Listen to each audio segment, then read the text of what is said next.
रात के करीब 12 बज रहे थे। सन्नाटे को चीरती हुई एक घर के दरवाजे की कुंडी जोर से खटकी। एक आदमी चेहरे पर गुस्सा और आंखों में लालिमा लिए तमतमाता हुआ घर से बाहर निकला।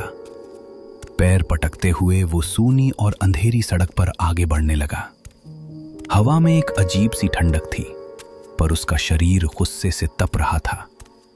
वो तेज कदमों से चलते हुए अपने आप से ही बात कर रहा था, मानो उसका अंदर का लावा फटने को तैयार हो। काय समझत काय स्वतःला? उसको क्या लगता है शहर से गांव में 4 दिन आके रहेगा तो यहाँ सब उसके हिसाब से होगा? साला मोटा शहाना।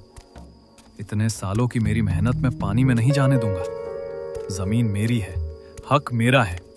तू बग आता, तुझे कसा वाटोड़ा कर तो मी सत्यानाश कर दूंगा सब। नहीं तो मेरा नाम भी रघु नहीं। वहां पीछे उस शांत पड़े घर के भीतर एक पुराना लैंप चल रहा था। रघु के पैर पटकते हुए बाहर जाने के बाद भी कमरे का माहौल भारी था। मां के चेहरे पर चिंता की गहरी लकीरें थीं और विजय गुस्से में अपनी हथेलियां भींच रहा था। तुझे क्यों उससे बहस करनी है? शांति से 4-5 दिन आए हैं गांव, चुपचाप रहते हैं और शांति से चले जाएंगे। क्यों बिना वजह बुझी आग को हवा दे रहा है? आई, काय करूं मी? नहीं तुम ही बताओ मैं क्या करूं?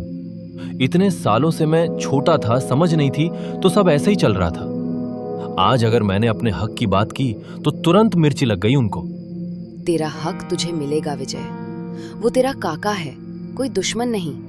और थोड़ी सी ज्यादा जमीन उसके नाम हो गई तो क्या दिक्कत है? आखिर उसने ही सब संभाला है यहाँ गांव में। तेरे पिताजी के जाने के बाद हम आज 10 साल बाद गांव आए हैं। जाने दे, छोड़ दे अब ये सब। मानता हूं उन्होंने संभाला और इसीलिए जमीन का, खेत का सारा मुनाफा खुद ने लिया। हमने मुंबई में रहते हुए कभी कोई चीज नहीं मांगी उनसे, और यही जाने दे की वजह से आज हमारी ये हालत है। आई, बस दान करते घूमो सबको, खुद के हक का भी छोड़ दो। देखा जाए तो विजय अपनी जगह बिल्कुल सही था।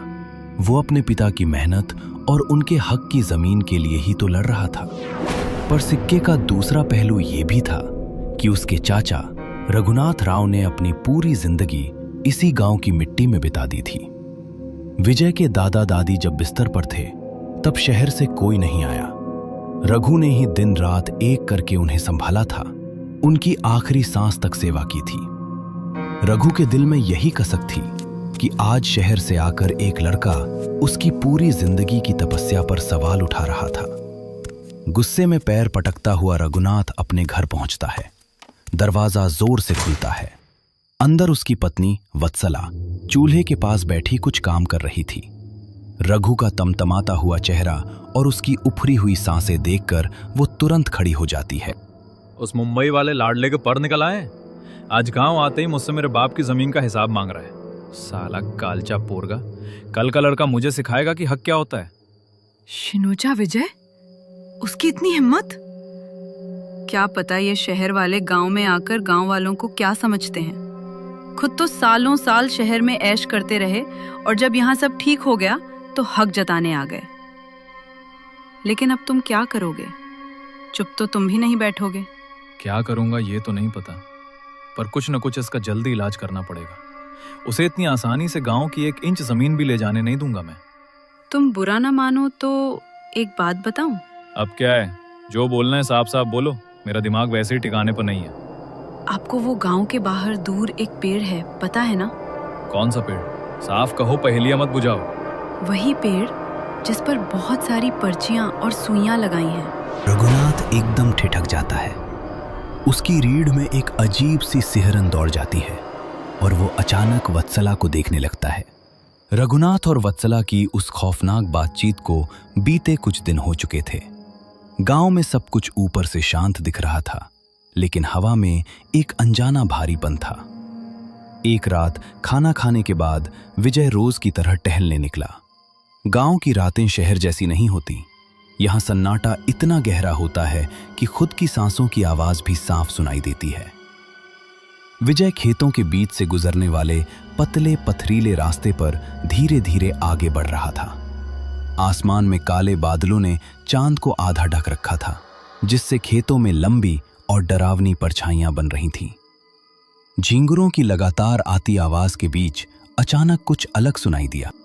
शुक शुक। विजय के कदम पल भर के लिए चिटके। उसने अपनी गर्दन थोड़ी घुमाई। चारों तरफ सिर्फ अंधकार से घिरे गन्ने के ऊंचे ऊंचे खेत थे। पत्तों की सरसराहट के अलावा कुछ नहीं था। मेरा वहम होगा, विजय बड़बड़ाया। उसने उस आवाज को अनसुना कर दिया और अपनी ही धुन में आगे चलने लगा। वो मन ही मन शहर लौटने और जमीन के कागजात के बारे में सोच रहा था, लेकिन वो आवाज थमी नहीं थी।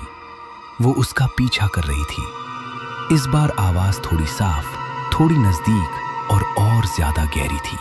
शुक शुक। जैसे कोई झाड़ियों के पीछे छिपकर ठीक उसके कान के पास फुसफुसा रहा हो। इस बार विजय इस खौफनाक एहसास को अनदेखा नहीं कर पाया।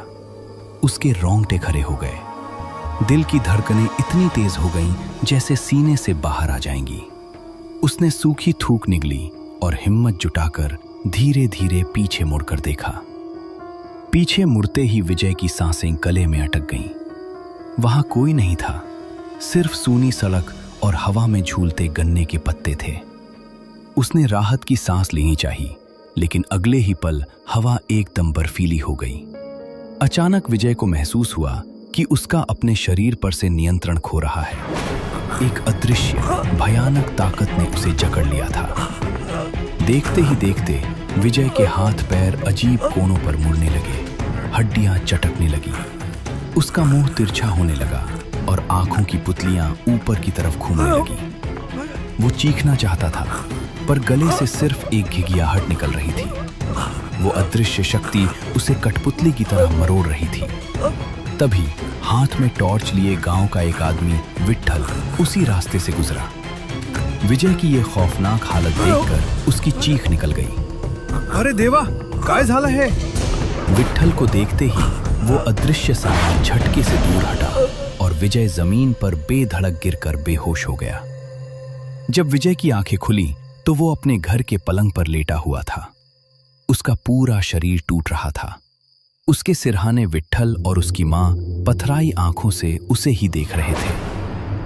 विजय, अरे माझा बारा, ठीक आहेस ना तू?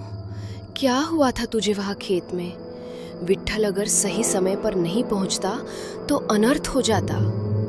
धीरज रखो माँ जी, पर जो मैंने अपनी आंखों से देखा है उसे देखकर मुझे लगता है कि इसे लकवा मारा है।